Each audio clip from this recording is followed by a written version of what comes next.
आज 12 जून का दिन बहुत दुखद रहा। आज का दिन कुछ ऐसा रहा जो कि किसी के लिए भी यकीन कर पाना शायद बहुत मुश्किल है। आज मैं एयर इंडिया की फ़्लाइट की एक ऐसी न्यूज़ आपके लिए लेके आया हूँ जो शायद ना तो मुझे बताने में अच्छा लगेगा और ना ही आपको सुनने में। इस हादसे के बाद मन में आपके बहुत से सवाल आएंगे, लेकिन अभी तक उन सवालों का कोई जवाब नहीं है। आज हमें फिर से एक बार ये याद दिलाया गया है कि लाइफ कितनी अनप्रिडिक्टेबल है। यानी आप प्रिडिक्ट नहीं कर सकते कि आपकी लाइफ में अगले ही मोमेंट में क्या होने वाला है। आप अगर छुट्टियां मनाने के लिए पहलगाम जाते हैं तो वहां आतंकवादी गोली मार के आपकी हत्या कर देते हैं। आप बेंगलोर में आरसीबी की जीत का जश्न मनाते हैं तो वहां भगदड़ में आपकी मौत हो जाती है। आज हॉस्टल में आप पढ़ाई कर रहे हो तो वहां हवाई जहाज आपके ऊपर आके गिर जाता है। आप काम या छुट्टी के लिए ट्रैवल पर निकलते हो तो आपका प्लेन क्रैश हो जाता है। आज मैं पूरी कोशिश करूंगा कि आपको इस प्लेन क्रैश की हर साइड क्लियर कर सकूं। जो प्लेन क्रैश हुआ वो एक बोइंग ड्रीम लाइनर 787 प्लान था। ड्रीम लाइनर का मतलब होता है सपनों का विमान। लेकिन आज इस ड्रीम लाइनर ने सैकड़ों लोगों का सपना मिट्टी में मिला दिया। सबसे बड़ी बात यह है कि इतना मॉडर्न प्लान जिसका सेफ्टी रिकॉर्ड इतना शानदार रहा हो, वो टेक ऑफ करने के सिर्फ 59 सेकेंड में कैसे क्रैश हो सकता है? ये सवाल अपने आप में बहुत बड़ा है। ये वीडियो आप ध्यान से देखिए। इसमें ऐसा लग रहा है जैसे टेक ऑफ एकदम नॉर्मल है, लेकिन टेक ऑफ के कुछ ही सेकंड बाद प्लेन की इंजन की जो पावर है वो धीरे धीरे खत्म होने लगती है। 400 फीट ऊपर जाने के बाद ये फ्लाइट वापस से नीचे आने लगती है। ऐसा लगता है जैसे कि इंजन की पावर एकदम ही खत्म हो गई हो। जिस ड्रीम लाइनर प्लेन को इतना सेफ माना जाता है, जिस ड्रीम लाइनर से 100 करोड़ लोगों ने आज सेफली ट्रैवल किया है आज तक, जो प्लेन खराब से खराब मौसम में भी टेक ऑफ करने की काबिलियत रखता हो, वो ड्रीम लाइनर प्लेन जिसमें दो दो इंजन लगे हैं, अगर एक इंजन फेल भी हो जाए तो दूसरा इंजन उसे संभालने में कैपेबल है, इतना मॉडर्न प्लेन आज अहमदाबाद में कैसे क्रैश हो गया? ये सवाल आज सबके मन में, लेकिन जवाब किसी के भी पास नहीं है। और ऐसा कभी नहीं होता कि टेक ऑफ के बाद में प्लेन के लैंडिंग एयर बंद ना किए जाएं। Landing air in the sense plane के जो पहिए होते हैं वो टेक ऑफ के तुरंत बाद बंद कर दिए जाते हैं। लेकिन अहमदाबाद के इस इंसिडेंट में प्लेन के लैंडिंग एयर को बंद नहीं किया गया था। इस फ्लाइट को लंदन के लिए नॉन स्टॉप उड़ना था, इसलिए इसमें 1,20,000 लीटर से भी ज़्यादा का फ्यूल था। और यही रीज़न था कि इसमें इतनी भयंकर आग लगी, इतना भयंकर धमाका हुआ। कहते हैं कि जीवन एक झूठ है और मौत एक ऐसा सच है जो कोई एक्सेप्ट नहीं करना चाहता। लेकिन जीवन और मौत के बीच एक चीज़ एग्जिस्ट करती है, वो है चमत्कार, भगवान का चमत्कार। वो प्लेन जो क्रैश होकर एक मलबे की राख में तब्दील हो गया, इस इंसिडेंट में भी कोई एक ऐसा था जो मौत से हाथ मिलाकर वापस आ गया। और इस पैसेंजर का नाम था मिस्टर रमेश विश्वास कुमार, जो इस प्लेन में 11A नंबर सीट पर बैठे हुए थे, जो कि कॉकपिट की तरफ आगे की तरफ होती है। प्लेन में आगे की तरफ जो पैसेंजर बैठते हैं उनको पीछे की तरफ बैठे पैसेंजर के कंपैरिजन बहुत ज़्यादा रिस्क होता है, क्योंकि जब भी प्लेन क्रैश होता है वो आगे की ही किसी चीज़ से टकरा के होता है। लेकिन रमेश विश्वास कुमार आगे बैठकर भी बच गए और आज वो हमारे बीच जिंदा हैं। उनकी सीट नंबर जो थी 11A, मुझे लगता है ये 11A बहुत लकी नंबर रहा होगा। ये सच है कि मौत को टाला नहीं जा सकता, लेकिन जब तक आपकी सांसें हैं इन्हें आपसे कोई छीन भी नहीं सकता। और आज रमेश को देखकर ये बात सच लगती है कि किस्मत भी कोई चीज़ होती है। आप देखिए, इस हादसे में रमेश मामूली चोटों के साथ जिंदा बचकर आ गए। ये चमत्कार और किस्मत नहीं तो और क्या है। लेकिन दुख की बात यह है कि चमत्कार सबके साथ नहीं हुआ। आज इस अहमदाबाद के मलबे में न जाने कितनी कहानियां और कितनी चीखें सिर्फ दबकर रह गई।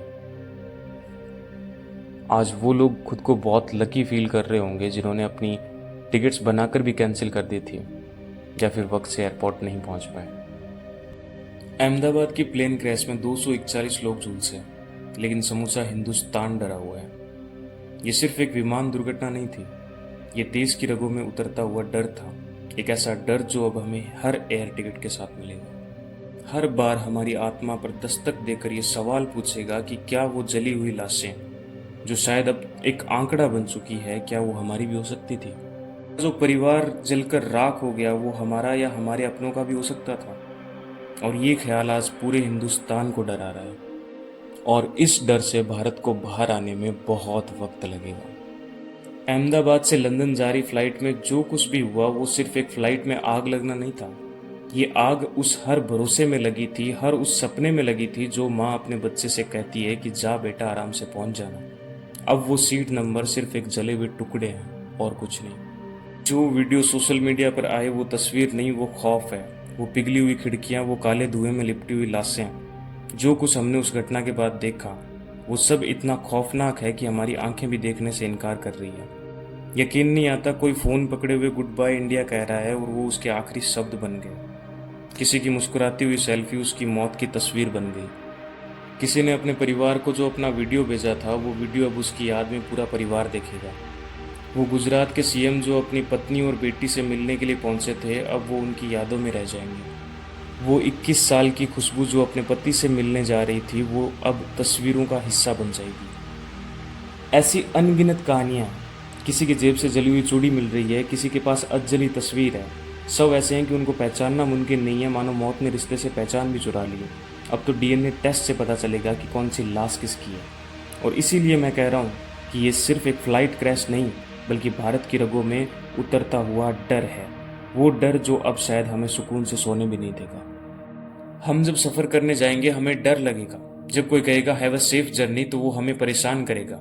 एक ही झटके में सैकड़ों जिंदगियां खत्म हो गई, ये डर हर पल हम में जिंदा रहेगा। 12 जून 2025 अहमदाबाद का आसमान एक ऐसी त्रासदी का गवाह बना है जिसने 140 करोड़ भारतीयों को हिला कर रख दिया है।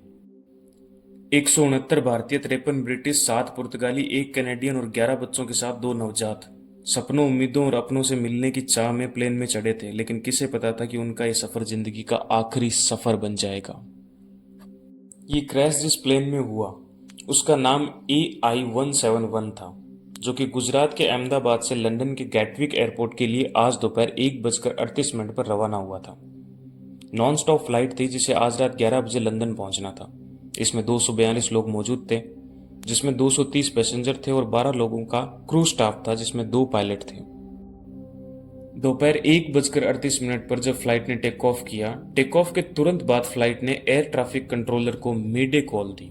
मेडे कॉल एक इमरजेंसी मैसेज होता है जो पायलट के थ्रू तब दिया जाता है जब फ्लाइट किसी इमरजेंसी या फिर कोई जानलेवा खतरे में हो। पायलट ने एयर ट्रैफिक कंट्रोलर को कहा कि आई एम लूजिंग थ्रस्ट, यानी हमें थ्रस्ट नहीं मिल रहा है। थ्रस्ट से क्या होता है, फ्लाइट ऊपर की तरफ जाती है।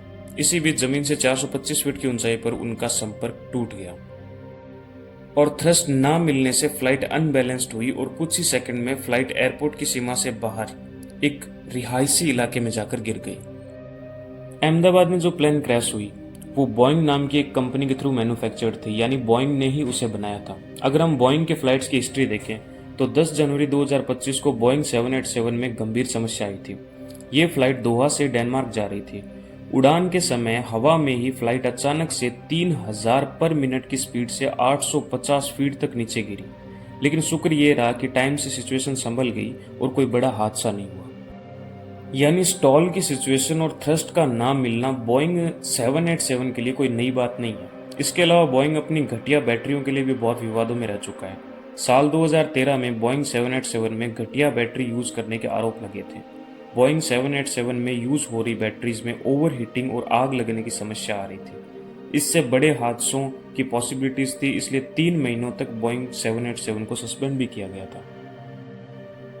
2013 में लंदन के हिथ्रो एयरपोर्ट पर इथोपियन एयरलाइन के 787 में अचानक आग लग गई और आग लगने का रीजन ओवर हीटिंग होने वाली बैटरीज को ही बताया गया। पिछले ही साल 2024 में अमेरिका के अलास्का में 16,000 फीट की ऊंचाई पर उड़ रहे बोइंग 787 का दरवाजा अचानक टूटकर गिर गया। शुक्र ये रहा कि उस दरवाजे की पास वाली सीटों पर कोई बैठा नहीं था, इसलिए कोई बड़ा हादसा नहीं हुआ। इसके बाद बोइंग कंपनी को लेकर गंभीर सवाल उठने लगे। अब देखिए 2018 में बोइंग 737 इंडोनेशिया के जावा समुद्र में क्रैश कर गया। इस हादसे में 189 पैसेंजर और 13 क्रू मेंबर की मौत हो गई। अगले ही साल 2019 में इथोपिया में बोइंग 737 टेक ऑफ के तुरंत बाद अचानक हादसे का शिकार हो गया। इसमें 157 लोग मारे गए। इस हादसे की जांच में पता चला कि फ्लाइट में डैमेज्ड सेंसर का यूज़ किया गया था। उसके बाद बोइंग पर एक्शन हुआ और अमेरिका की फेडरल एविएशन एडमिनिस्ट्रेशन ने बोइंग पर जांच बिठा दी और इस केस की हियरिंग अभी भी कोर्ट में चल रही है। लेकिन जुर्माने और सेटलमेंट के तौर पर बोइंग 9,266 करोड़ रुपए देने के लिए तैयार हो गया। इसमें एक बड़ा हिस्सा पीड़ित परिवारों के सदस्यों को दिया गया जिन्होंने बोइंग की फ्लाइट्स में अपनी जान गंवाई थी। बोइंग की फ्लाइट्स में कमियों और डैमेज पार्ट के यूज को लेकर अमेरिकी फेडरल एविएशन एडमिनिस्ट्रेशन ने 89 ऑडिट किए, जिसमें से 33 ऑडिट के अंदर बोइंग कंपनी फेल हो गई। यानी फेडरल एविएशन एडमिनिस्ट्रेशन ने अपनी ऑडिट में ये देखा कि बोइंग कंपनी अपनी फ्लाइट को बनाते समय क्वालिटी पर बिल्कुल ध्यान नहीं दे रही है। अमेरिकी कंपनी बोइंग पिछले 100 सालों से फ्लाइट्स का मैन्युफैक्चर कर रही है। पिछले काफी सालों से बोइंग की क्वालिटी पर बहुत सवाल उठ रहे हैं। जो फ्लाइट अहमदाबाद में क्रैश हुई ये 2009 में पहली बार शुरू हुई थी और 2011 से कमर्शियल उड़ान भरना बोइंग 787 ने शुरू किया था। दुनिया के कई देशों की एयरलाइन कंपनियों ने बोइंग पर आरोप लगाए कि वो अपनी फ्लाइट्स में खराब पार्ट्स का यूज करते हैं। अहमदाबाद में हुई फ्लाइट क्रैश से आप अंदाजा लगा सकते हैं कि बोइंग कंपनी का अपने पार्ट्स के साथ कॉम्प्रोमाइज करना कितना गलत है। इस तरह के हादसों में अक्सर खराब मौसम को दोषी ठहराया जाता है, लेकिन जब अहमदाबाद में फ्लाइट ने टेक ऑफ किया था तो मौसम काफी साफ था और विजिबिलिटी भी काफी अच्छी थी। तो अब ये देखने वाली बात है कि क्या एयर इंडिया और बोइंग इस हादसे की जिम्मेदारी लेंगे? क्या वो अपनी टेक्निकल फोर्स में सुधार करेंगे? देखो ये तो आने वाला समय ही बताएगा। लेकिन मैं भगवान से प्रार्थना करता हूँ कि इस प्लेन में जो भी पैसेंजर थे, जो भी यात्री थे, उनकी जो भी फैमिलीज हैं, उनके जो भी दुख है, देखो आप और हम तो इमेजिन भी नहीं कर सकते कि आज उन पर क्या बीत रही है। भगवान उन्हें इस घड़ी से निकलने की शक्ति दे, उन्हें हिम्मत दे आगे बढ़ने की। बाकी मैं सरकार से दरख्वास्त करता हूँ कि वो ब्लैक बॉक्स के जरिए इस पूरे मामले की गंभीरता से जांच करें और दोषियों को सामने लाएं। जय हिंद, जय भारत।